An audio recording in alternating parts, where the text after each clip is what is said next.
మౌనిక సుంకర అనే BJP party నాయకురాలు, హిందుత్వ మహిళా నేత వీరు చేసిన పోస్ట్ ఒకవేళ ఏదో దళితులు, క్రైస్తవుడు, ముస్లిం మైనారిటీ చేస్తుంటే ఈ పార్టీకి జైల్లో ఉండేవాడు.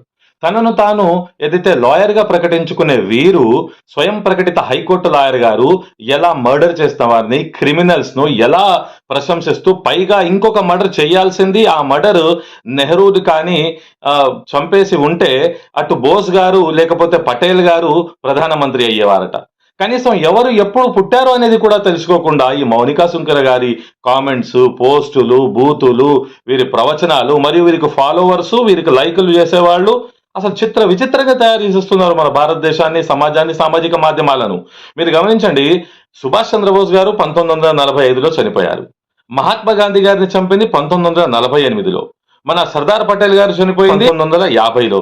నెహ్రూ గారు చనిపోయింది 1964లో.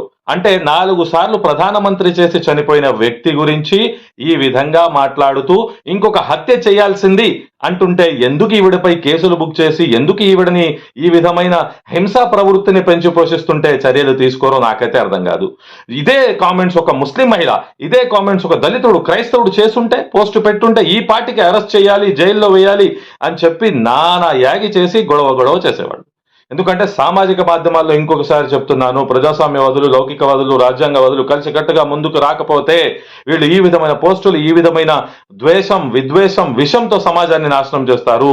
ఆ నాశనం చేస్తున్న దానిలో మీరు నేను నష్టపోక తప్పదు. కావున దయచేసి మనందరం కూడా కలిసికట్టుగా పోరాడి మన భారతదేశ లౌకికవాదాన్ని, రాజ్యాంగవాదాన్ని, ప్రజాస్వామ్యవాదాన్ని సంరక్షించుకోవాల్సిన అవసరం ఉందని తెలియపరుస్తూ మరిన్ని వీడియోలు, అప్డేట్స్, విశ్లేషణ కోసం advocate Sadiq Shaik YouTube channel ని లైక్ చేసి సబ్స్క్రైబ్ చేయగలరు. Thank you one and all.